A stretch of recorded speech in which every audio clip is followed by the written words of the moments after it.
तो आज का हम लोगों ने नेक्स्ट टॉपिक लिया है, डिफरेंशियल इक्वेशन हमारी कंप्लीट हो चुकी है। तो नेक्स्ट टॉपिक रहेगा हमारा लीनियर अलजेब्रा। लीनियर अलजेब्रा भी जैसे आपका डिफरेंशियल इक्वेशन काफ़ी ज़्यादा स्कोरिंग रहता है। स्कोरिंग इन द सेंस, आपकी जब भी मैं स्कोरिंग की बात करती हूँ तो मैं रैंक के हिसाब से बात करती हूँ कि आपकी जो रैंक ऊपर नीचे जो चली जाती है वो उनके लिए आपको ये सब्जेक्ट्स अगर आप पढ़ जाएं तो आपकी रैंक, जो आप एक नंबर से भी बहुत लोग रैंक के इतने पीछे चले जाते हैं, उन्हें वो IIT वो NIT जो भी होता है वो नहीं मिल पाते।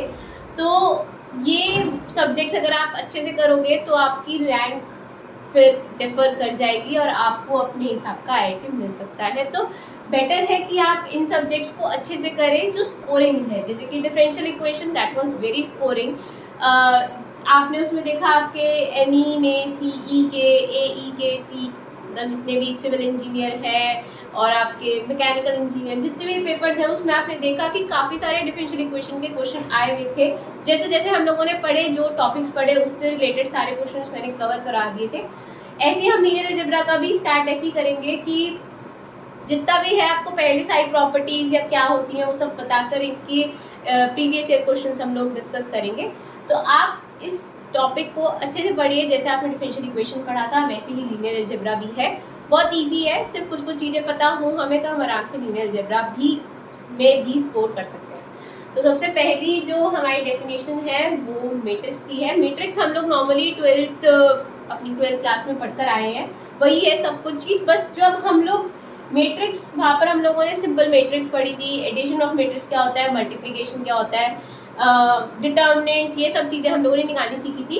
ये चीज़ इसमें भी आती है, बट अब जो हम लोग इसमें करेंगे वो थोड़ी इससे और जनरलाइज और ज़्यादा एक्सपैंड होकर हम लोग वो चीज़ पढ़ेंगे। स्क्वायर मैट्रिक्स हम लोग पढ़ चुके हैं, तो अब हम जो और मैट्रिसेस इसमें पढ़ेंगे लीनियर अलजेब्रा में वो सब एक ही मैट्रिक्स पे डिफाइंड होती है, मतलब वो होनी चाहिए, पहले वो मैट्रिक्स होनी चाहिए, उसके बाद हम लोग उस चीज़ को आगे फर्दर डिफाइन करते हैं।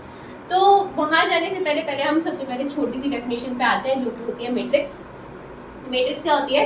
A system of m cross n numbers arranged in a rectangular array that has m rows and n columns is a matrix of size m cross n।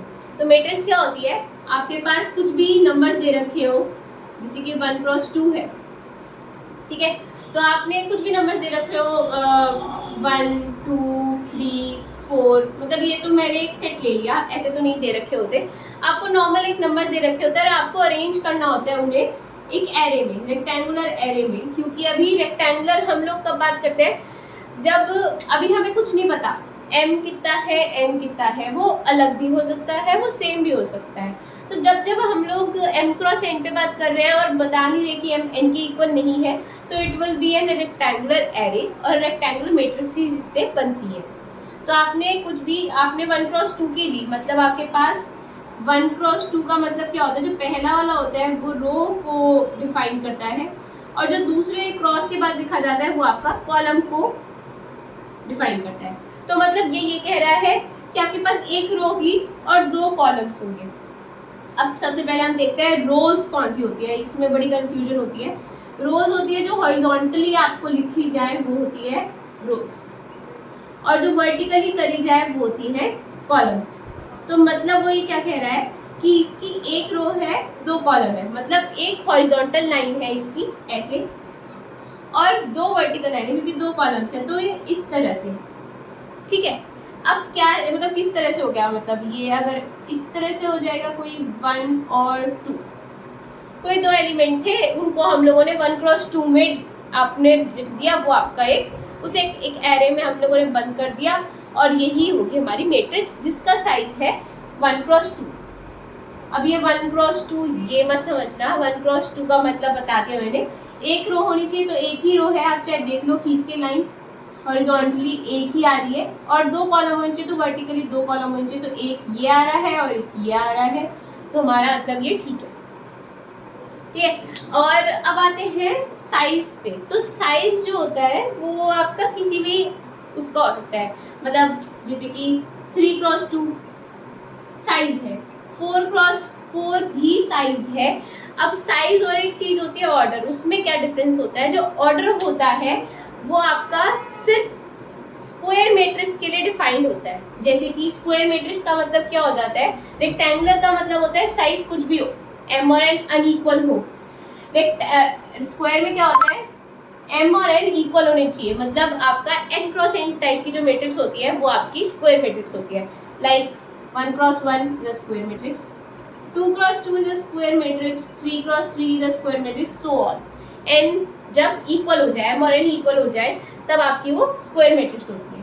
तो जो ऑर्डर होता है वो सिर्फ स्क्वायर मैट्रिक्स का define होता है। जैसे कि ये 1 क्रॉस 1 है तो ये मैट्रिक्स है ऑफ ऑर्डर 1, ये इसका साइज भी 1 क्रॉस 1 है, वो तो कोई दिक्कत नहीं है, बट आप इसका ऑर्डर नहीं बता सकते 3 क्रॉस 2 का क्या ऑर्डर है। ये सिर्फ जो रेक्टेंगुलर वाली होती है उनका हम लोग साइज डिफाइन करते हैं, और जो आपकी स्क्वायर होती है वो साइज भी होता है, वो ऑर्डर भी होता है, of order 3, of order 2, of order 4, इस तरह से। ठीक है, तो साइज और ऑर्डर में सिर्फ ये डिफरेंस होता है आपका। अब बात करते हैं हम लोगों ने रेक्टेंगुलर मैट्रिक्स। देखो अब जो स्क्वायर मैट्रिक्स होती है वो रेक्टेंगुलर मैट्रिक्स भी होती है, सही बात है, बट जो आपकी रेक्टेंगुलर होती है वो स्क्वायर तो नहीं हो सकती। रेक्टेंगुलर का मतलब हो गया आपका अनइक्वल भी आए, तो अनइक्वल तो स्क्वायर नहीं हो सकता है ना। स्क्वायर में भी अगर हम लोग प्रॉपर्टीज पढ़ते हैं तो स्क्वायर क्या होता है कि इसकी चारों साइड्स इक्वल होनी चाहिए। रेक्टेंगुलर में तो लेंथ और ब्रेथ इक्वल भी हो सकती है, अनइक्वल भी हो सकती है। तो आपकी कोई भी अगर स्क्वायर मैट्रिक्स है तो that is rectangular matrix also. ठीक है, तो ये थी हमारी मैट्रिक्स। अब हम जो अब नेक्स्ट पढ़ेंगे वो वही जो है वो मेन है आपकी स्क्वायर मैट्रिक्स से स्टार्ट करेंगे हम लोग, और जो आगे मैट्रिक्स होंगी वो हमारी स्क्वायर मैट्रिक्स से ही डिफाइन होके हम लोग उसे आगे फर्दर उसे पढ़ते हैं कि पहले वो स्क्वायर मैट्रिक्स होनी चाहिए, फिर उसकी आगे प्रॉपर्टीज देखते हैं कि वो कैसे वो मैट्रिक्स जनरेट करता है।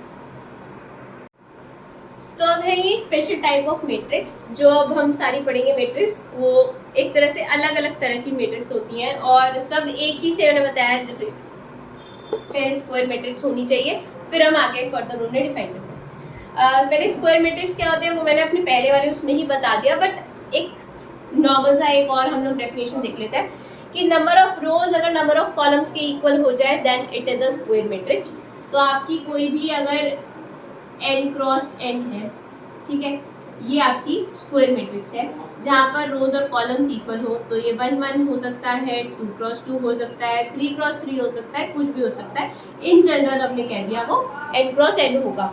तो जब आपके रोज और कॉलम्स इक्वल हो जाए then it is a square matrix. ठीक है, अब सेकंड है हमारी diagonal matrix.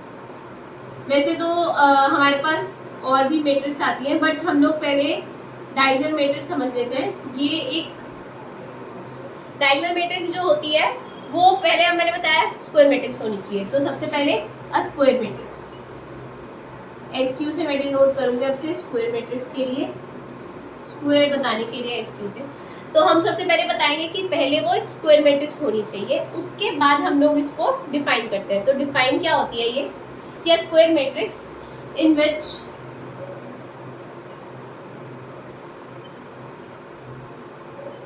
diagonal elements are non-zero and other elements are zero।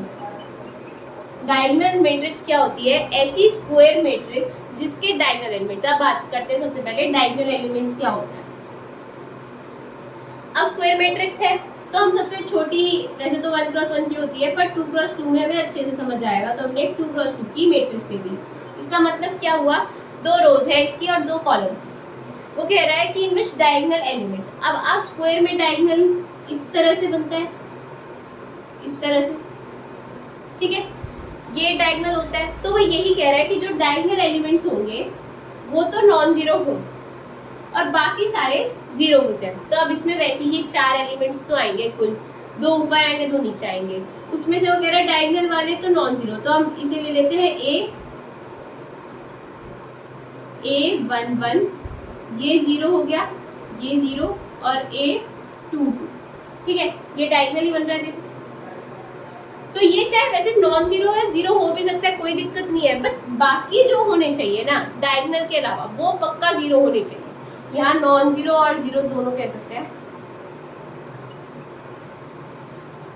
ये मेन है कि जो बाकी के एलिमेंट्स होंगे डायगोनल से हटके वो सारे जीरो होने चाहिए। तो हमने इसको अगर मैथमेटिकली लिखना है तो हम इसे ऐसे लिख सकते हैं। ये क्या है, यहाँ पर अगर हम देखें डायगोनल में एक तरह से 1 1, ठीक है, इसके दोनों वो जो आई और जे मतलब फर्स्ट रो और फर्स्ट कॉलम का है, ये सेकंड रो और सेकंड कॉलम का है। तो कह रहे हैं ये जो है ये नॉन जीरो होने चाहिए, बाकी सारे जीरो हों। तो बाकी सारे मतलब जब आई जे के इक्वल नहीं है तो वो जीरो ले, और जब आई जे के इक्वल है तो वो ए आई आई हो सकता है, कुछ भी हो। अब वो मैं नॉन जीरो जीरो लेके नहीं चल रही, मैं कह रही हूँ बस वो एलिमेंट कुछ भी हो सकता है, होना चाहिए। इस पे बस ये कंडीशन होनी चाहिए कि जब आई जे के इक्वल नहीं है तब जीरो। अब इसे देखो, ये कौन सा है, ये पहली रो का सेकंड कॉलम का एलिमेंट है, इसे ऐसे लिखेंगे। और ये क्या है, सेकंड रो का फर्स्ट कॉलम का एलिमेंट है। अब यहाँ पर आई जे के इक्वल नहीं है इसलिए यहाँ पर जीरो आ रहा है। और यहाँ पर अभी मैंने कुछ बताया ही नहीं, वो तो कुछ भी ले सकता है, वो जीरो ले चाहे नॉन जीरो ले। मेन बस है कि आपके जो आई जब इक्वल नहीं होगा जे के तब आपका जीरो रहना चाहिए। वो होती है ऐसी मैट्रिक्स को कहते हैं हम लोग डायगोनल मैट्रिक्स। डायगोनल मैट्रिक्स के लिए स्क्वायर मैट्रिक्स होना ज़रूरी है, तो एक स्क्वायर मैट्रिक्स से ही आप डायगोनल मैट्रिक्स को डिफाइन कर सकते हैं, ठीक है। तो ये हुई डायगोनल मैट्रिक्स। अब एक चीज़ और है कि इसको ही, ये जो डायगोनल मैट्रिक्स का ये जो डायगोनल हुआ, इसको आप बोलते हो प्रिंसिपल डायगोनल। मैं डेफिनेशन नहीं लिखवा रही हूँ, बस सिंपल बता रही हूँ कि कौन सा आपका प्रिंसिपल डायगोनल होता है। वही जिसमें ए आई आई हो, मतलब जब आपका आई और जे जो एलिमेंट है जब इक्वल हो रहा है, उस डायगोनल को आप प्रिंसिपल डायगोनल बोलते हो, ठीक है। और बाकी ये जो है ये ऑफ डायगोनल है, मतलब डायगोनल से हटके हो गया, इस वजह से इसे इन्हें ऑफ डायगोनल कहते हैं। तो ये जो है और ये जो है, या अगर हम 3x3 की बात कर देते हैं तो देखो, तो A11 आएगा, A22 आएगा, A33 आएगा, बाकी सारे जीरो।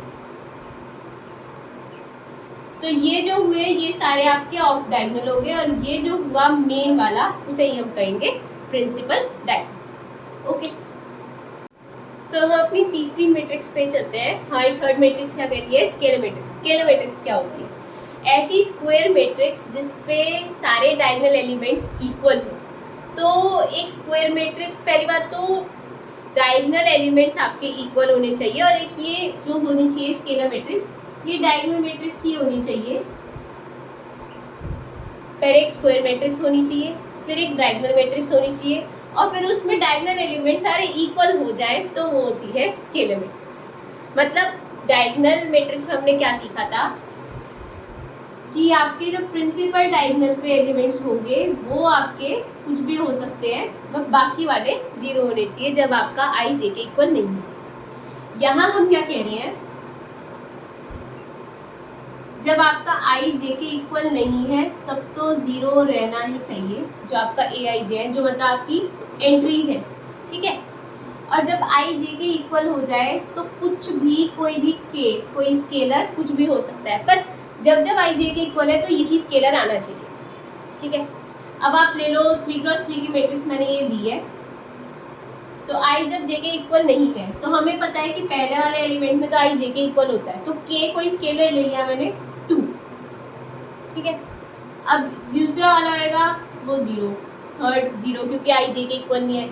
ये 1 2 बन रहा है, ये 1 3 बन रहा है, फर्स्ट रो का थर्ड कॉलम का एलिमेंट बन रहा है, ये फर्स्ट रो का सेकंड कॉलम का ये वाला एलिमेंट।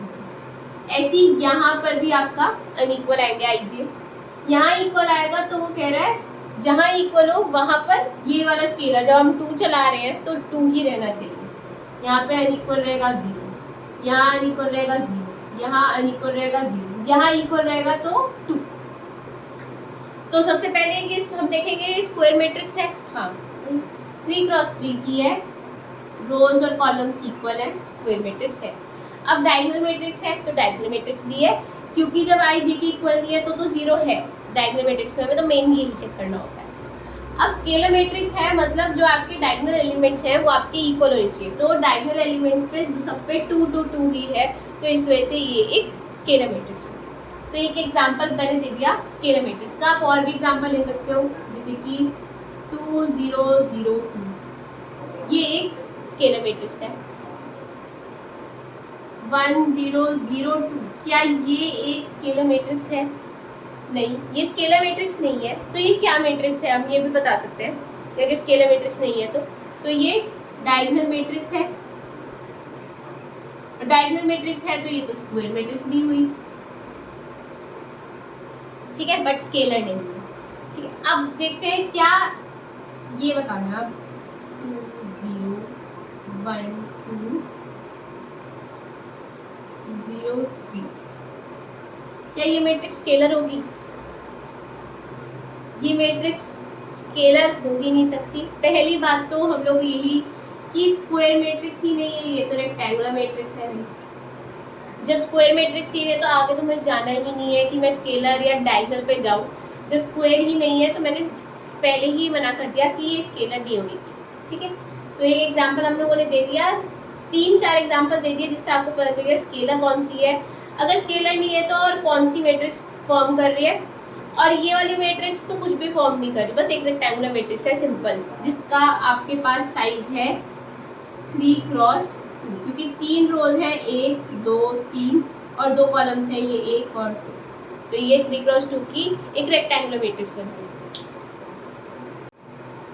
अब ये हमारी फोर्थ मैट्रिक्स है जो कि है आइडेंटिटी मैट्रिक्स। तो ये मैट्रिक्स कैसे हुई, तो हम लोगों ने लिखा स्केलर मैट्रिक्स। तो अब स्केलर मैट्रिक्स में सब चीज़ आ गई, स्क्वायर मैट्रिक्स भी आ गई, डायगोनल मैट्रिक्स भी आ गई, स्केलर मैट्रिक्स आ गई पूरी, मतलब वही। तो मैंने ये नहीं लिखा स्क्वायर मैट्रिक्स या square diagonal matrix, square diagonal scalar matrix, तो मैंने डायरेक्ट लिख दिया स्केलर मैट्रिक्स। उसमें सब कुछ कवर हो गया, डायगोनल भी कवर हो गया और स्क्वायर भी कवर हो गया।